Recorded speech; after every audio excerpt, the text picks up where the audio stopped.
What's going on, traders? It's Lucas here from the Commitment of Traders Club. Thank you so much for joining me today.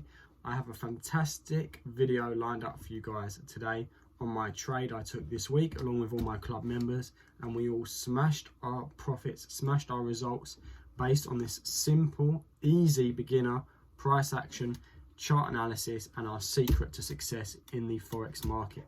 So without further ado, let's meet me over on the screen where we can get straight into the analysis of our trade this week. Let's go. So guys, over here on the screen, I posted out an alert on my Instagram page. Do follow it in the link below if you do not want to miss out on our trading strategies and our alerts, which we post on here sometimes. We posted this particular alert on the British pound against the Japanese yen from 5 days ago, saying that price was coming back to hit our magic number of the 0.618 zone and that we should be looking to enter into short positions. As a result, we smashed our 1 to 3. We took our profits before close of play on Friday, and now we're sitting there in the win, forgotten about the trade, moving on to the next one. So let's break this down and understand why I posted this signal out there and why it was such a success. So over on the chart, when I posted on Instagram, the chart looked something very similar to this. So what we can see is over the past good few months, the chart was making a nice uptrend, and in recent times had good signs of pushing to the downside, perhaps also reversing. We had this lower low posted here, which almost broke below here, but I am certain that price is going to respect this level here and continue to the downside. You may say, but Lucas, how can you be certain of anything in Forex? And that's a fantastic point. How can you be certain? Well, certain is perhaps the wrong word to use. Highly probable is the word that I should use. Before I even looked to analyze this chart any further and waste my time based on my initial analysis, you have to be clever with the way you're taking your trades. And doing that, you have to look at the Commitment of Traders reports. If you are a club member, you'll know what I'm talking about. If you're not, I'll leave a link below to my Instagram and also my club, Commitment of Traders Club, where we post our alerts and also where you'll get the most clearest Commitment of Club Traders data out there. So we're trading pound against the yen around the 6th of August. So I was looking obviously at the 3rd of August was the most current price, and we can see that over the past week or two, or even 3 weeks, or even pushing back to beginning of July, the institutions and banks have been closing their long positions. You can see here minus 12k and opening short positions, building up for this sell opportunity. We can see plus 11k short positions, which overall, when I was looking to take my trade, was around the 5.5k to break even net positions to the short. Obviously, we forget about the 10th, that's just been posted.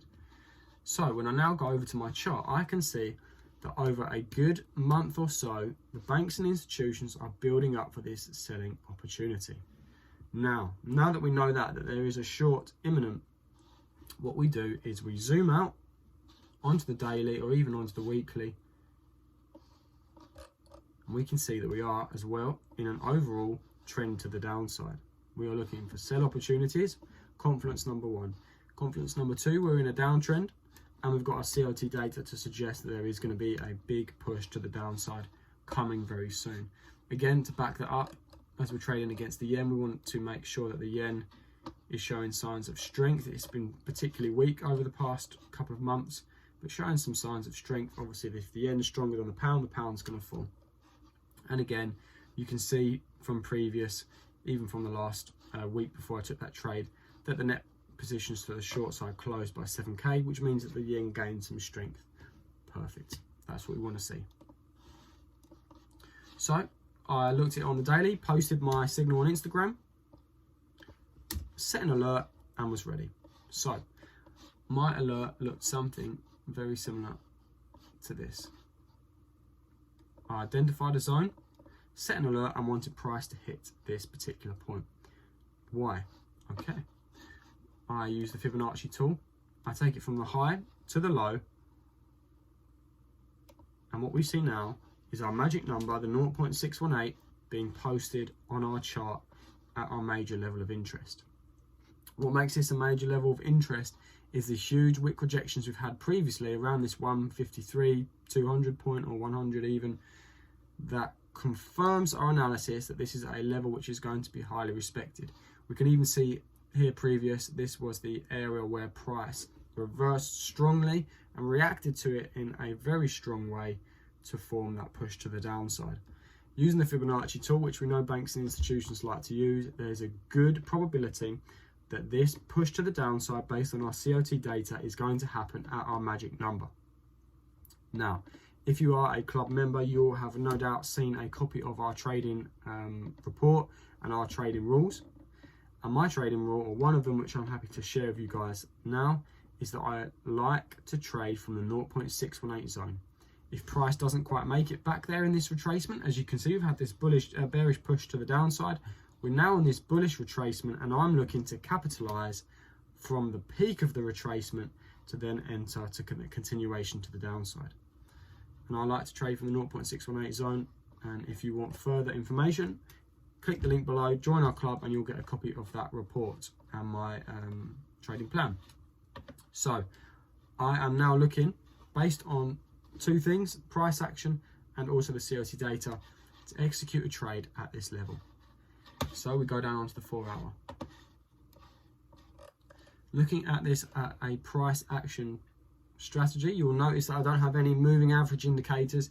I have an indicator down here. It's called the stochastic indicator, and I will tell you why I like this indicator if you join the club below, and you'll be able to understand why it is useful. Now, from a price action basis, we can see that already this 0.618 zone has been tested from previous. Again, I'll remind you, we're in this push to the downside and we're now looking for the retracement to enter our trade. We've had one test of it here. I like to do a double tap, or a 2-time tap as I call it, and hopefully get this double top for the continuation. So we wait patiently for price to give us a good signal that it is now swapping from a bullish momentum into the bearish for us to enter. Okay, a big bullish candle to the upside. We don't want to enter at this point, we want to be patient. Okay, perfect. We can now start to see a good sign of our wick rejection. So what I would be doing is I'll be putting a pending order in place so I don't have to sit there and monitor it. I'm pretty confident with my result and my analysis that this is going to be a push to the downside based on what price is telling us here from previous wick rejection, wick rejection, wick rejection from this area. So this is a good probable trade to continue to the downside. So we take 1 to 3 risk to rewards, which looked a little bit something. I think I was a little bit more sniped in with my entry there for a nice 1 to 3.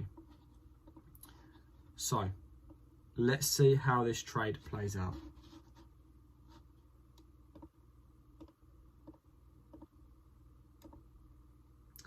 Okay, we are in this trade. We've been tapped in to the trade. We were sitting a little bit in drawdown for a couple of hours, but let's see how this trade plays out and hits our target.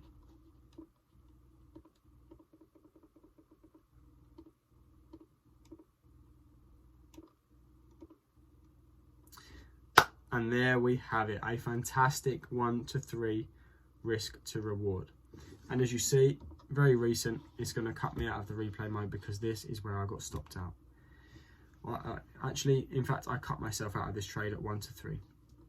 Now, why did I cut myself out of this trade 1 to 3? My trading rule and plan says that I do not leave trades open over the weekend if I can help it. Now, if this was sitting at a 1 to 1, I would leave it going.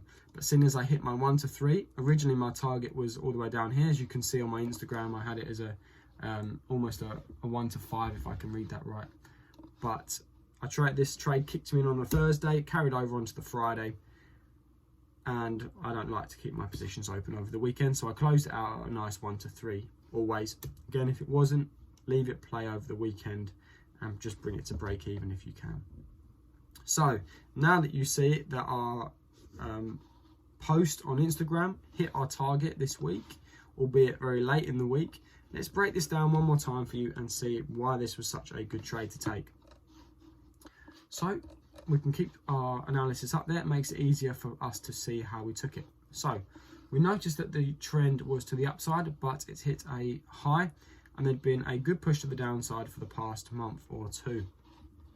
We saw, based on the daily chart, that this particular area, based on price action and wick rejections, had been respected as an area of resistance for 1, 2, 3 times previously. We then grabbed our Fibonacci tool from the high to the low, which gave us that confluence that the 0.618 zone is highly respected in this instance. To gain our final confluence, we want to make sure we're trading on the right side of the banks. In doing so, we look at the COT report. In particular, we are trading the GBP JPY, which means we're buying into the GBP or selling into the GBP if you've got a short position. So we go into the report. We see that the banks and institutions have, for a very brief period, made the GBP weak against the JPY in particular, with a huge drop from 21k to minus 5k net positions. That gives us our full and final confluence that a strong push to the downside is going to happen at some point. We set an alert to the 0.618 zone. We were lucky enough that our analysis was bang on the money and we got triggered in based on a pending order trade at this level. Now, some may say, well, how did you know it was going to come back to this level? You don't know. It's all about probability and patience. Let's say, for example, that it tapped it at this particular instance and continued to melt to the downside. I missed out. It's no problem that we find another trading opportunity. Patience and analysis and also setting correct alerts will tell you that your analysis was correct and that price is going to do as you anticipated it. So traders, based on this short video today, I hope you understand the power of the commitment of traders reports and the power of keeping your charts simple. I always say simplicity turns into profitability. You'll see that there are no indicators. I can pop them up if you want me to, which would have told you that that level would have been respected. Again, this is a lagging indicator, so it wouldn't have been tapped at this particular area. You need to use the main indicator which you have, which is called your brain, to read the chart, understand what the candlesticks are telling you, and be clever with your money. Keep your risk to reward at 1 to 3. Only risk a certain amount. Check our plan if you need assistance on that if you're a club member, and watch the profits, pips, and money come rolling in just by keeping things simple. Okay traders, I hope you really enjoyed this video. We had some fantastic support on the last one. It was our most watched video. I really appreciate all your support over the last few months. We've also managed to double our subscribers over 30 days, which is fantastic. So guys, if you are new to the channel, please hit that subscribe button down below. Click the like button, leave a comment, tell me what you think about the video, or tell me if you're going to be taking trade signals based on our Instagram page below, and we will look forward to seeing you on the next one. Guys, keep it good, keep it simple, and happy trading. Bye bye.